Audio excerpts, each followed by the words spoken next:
उसे बड़ा अचंभा होता कि रातों रात में उसका कार्य कैसे हो जाता है। एक रात वो सोया नहीं और उसने देखा कि रात को उस बांसुरी से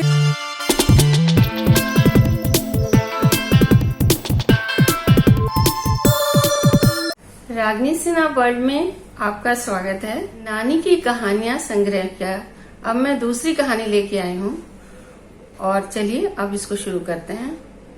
दूसरी कहानी का नाम है नमक की महत्ता।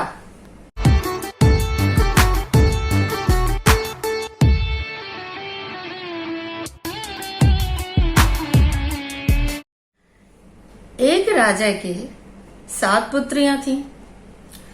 राजा सभी को अत्यधिक प्रेम करता था।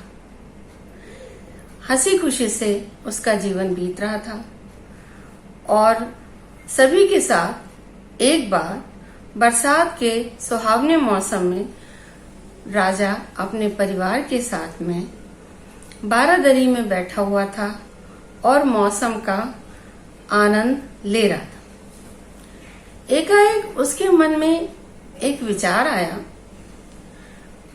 और उसको एक जिज्ञासा सी हुई। उसने क्या किया कि अपनी एक लड़की को बुलाया, सबसे बड़ी लड़की को बुलाया और उससे पूछा कि तुम मुझे कितना प्यार करती हो। उसने बहुत सोचा और ये सोचा कि सबसे बहुमूल्य क्या होता है। सबसे बहुमूल्य तो हीरा होता है। तो उसने अपने पिताजी से कहा कि मैं आपको हीरे के बराबर प्यार करती हूँ। अब राजा बहुत प्रसन्न हो गया। इसी तरीके से उसने अपनी 6 पुत्रियों को बुलाया और सबसे पूछा कि तुम मुझे कितना प्यार करती हो। सभी ने रत्नों के बराबर ही बताया कि रत्नों के बराबर वो अपने पिता को प्यार करती हैं। परंतु जब उन्होंने अपनी सबसे छोटी बेटी को बुलाया, उससे पूछा कि तुम मुझे कितना प्यार करती हो, तो उसने बहुत सोच समझकर उत्तर दिया कि मैं आपको नमक के बराबर प्यार करती हूँ। अब उस उत्तर को सुनकर राजा तो बहुत नाराज हो गया। उसने कहा कि ले जाओ, अपने सेवकों से कहा कि इसको ले जाओ और जंगल में छोड़ो ताकि जानवर इसको खा जाएं। रानी कुछ न कह सकी। नौकर भी बिना मन से उसको लेकर के राजाज्ञा के होने के कारण रोते रोते उसको ले गए और जंगल में छोड़ आए। मनी मन तो वो बड़े दुखी थे लेकिन कुछ कह नहीं सकते थे। रमा यानी वही राजकुमारी बन बन भटकने लगी और जो कुछ उसे मिलता वही खा लेती, उसी से अपना जीवन यापन करती। एक बार चलते चलते वो जब जंगल में गई तो उसने देखा एक महल। जब उसको महल दिखा तो वो दरवाजे तक पहुंची। दरवाजा महल का बंद था। उसको जब उसने धक्का दिया तो वो दरवाजा खुल गया। डरते डरते उसने अंदर पैर रखा। जब वो पहले कमरे में गई तो उसे वहां पे बहुत सारी खाने पीने की चीजें दिखाई दी। अब उसने अपना मनपसंद खाना खाया, पेट भर के खाना खा लिया। अब वो धीरे धीरे एक एक कमरे को खोलती जा रही थी और उसमें जीवन यापन का उसको पूरा सामान दिखाई दिया। अब तो वो राजकुमारी वहीं रहने लगी और आराम से जीवन यापन करने लगी। आखिर में उसको एक कमरा महल में दिखाई दिया जो कोने में बना हुआ था। उसने उसको धीरे से खोला तो उसने क्या देखा कि एक राजकुमार जो है वो बिस्तर पर लेटा हुआ है। अब उसने पास जाकर देखा तो राजकुमार के शरीर में बहुत सारी सुइयां लगी हुई थी, चुभी हुई थी। उसने तय किया दूसरे दिन से एक एक कर राजकुमार के शरीर से वो सुइयां निकालने लगी। 6 दिन तक एक एक करके सुइयां निकालने के बाद जब उसकी दोनों आंखों की सुइयां रह गईं तो वो बहुत थक चुकी थी। उसने क्या किया कि थोड़ी देर के लिए उसने घूमने फिरने जाने का सोचा। एक तो वो अकेली भी थी कोई बात करने वाला नहीं था। ये सोचकर वो गांव में थोड़ी देर के लिए चली गई। वहां जाकर उसने देखा एक गांव के कुएं के पास एक मुंडेर थी। वो मुंडेर के ऊपर ही बैठ गई। थोड़ी देर बैठने के बाद उसने देखा बड़ी बदसूरत सी लड़की उधर से गांव की तरफ से आई और उसके पास आकर के बैठ गई। दोनों बातें करने लगी। रानी को अच्छा इसलिए लग रहा था कि बहुत दिनों से उसने किसी से बात नहीं की थी। बात करते करते उसने सुइयों वाली बात उस लड़की को बता दी। उसने आंखों की सुइयों वाली बात भी बता दी और ये बताया कि जैसे ही वो आंखों की सुइयां निकालेगी राजकुमार की, राजकुमार उठ जाएगा। अब उस लड़की ने राजकुमारी से कहा कि तुम्हारे कपड़े बड़े सुंदर हैं, तुम अपने कपड़े मुझे दे दो और मैं तुम्हारे कपड़े थोड़ी पहन लेती हूँ और फिर इस कुएं में देखते हैं कि मैं कैसी दिखती हूँ। राजकुमारी ने अपने कपड़े उसे दे दिए और उसके कपड़े स्वयं पहन लिए। उसने क्या किया, उस लड़की ने, कि मौके का फायदा उठाकर राजकुमार को कुएं में धकेल दिया और स्वयं महल में चली गई और राजकुमार की आंखों से दोनों सुइयां निकाल दी। जैसे ही उसने सुई निकाली, राजकुमार उठ बैठा।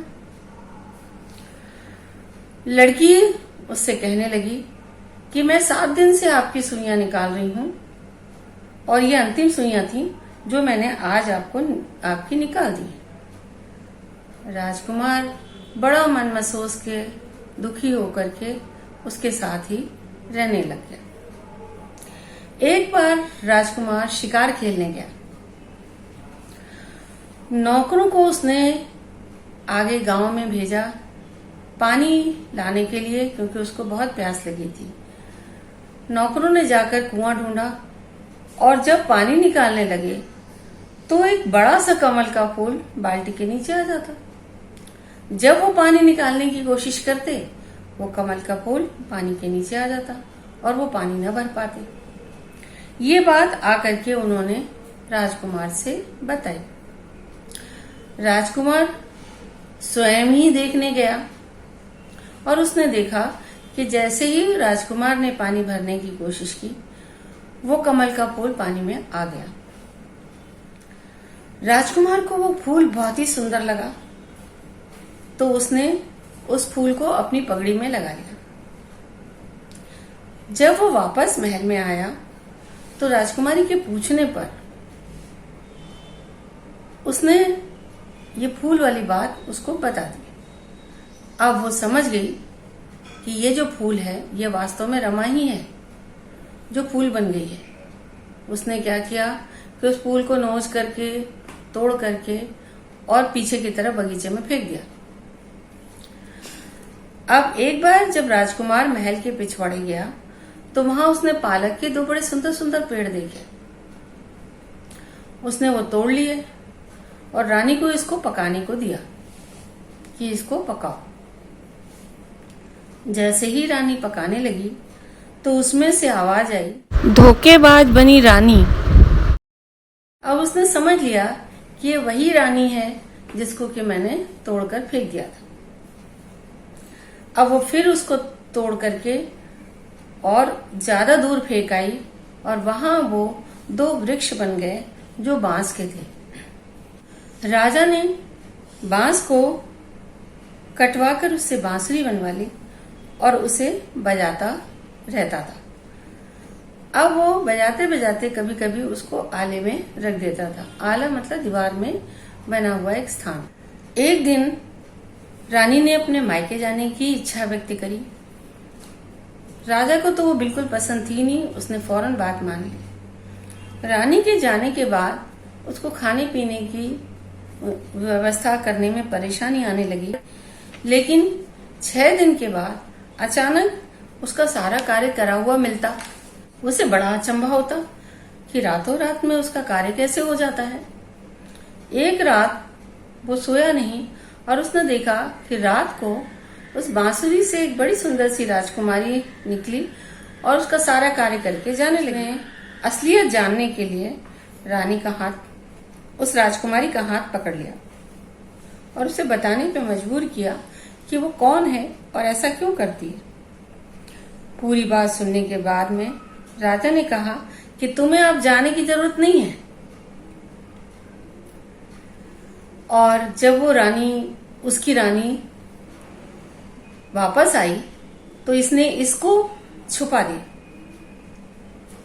अब एक दिन रानी को लेकर के राजा घूमने निकला और उसने एक पहले से तैयार किए हुए गड्ढे में उसको धक्का दे दिया और सुख के साथ असली राजकुमारी के साथ में रहने लग गया। और इस तरह से राजा रानी बनकर राजकुमारी रमा उसके साथ रहने लगी। एक बार राजकुमारी रमा ने अपने पिता को खाने पे बुलाया। तरह तरह के पकवान बनाए, बड़े ही अच्छे अच्छे खाने बने और उन सभी खाने में नमक नहीं डाला गया। जब राजा यानी उसके पिताजी खाना खाने बैठे तो उन्होंने खाना देखा, खाना खाया और ये बोला कि इतना अच्छा खाना बना है लेकिन किसी में नमक नहीं डाला तुमने, अपनी बेटी से पूछा। तब रमा ने वो याद दिलाया अपने पिता को नमक वाली बात। उसी समय राजा को हर चीज का महत्व समझ में आया। उन्होंने अपनी पुत्री से माफी मांगी और उसके बाद सभी चीजों के महत्व को अच्छी तरीके से समझा। धन्यवाद।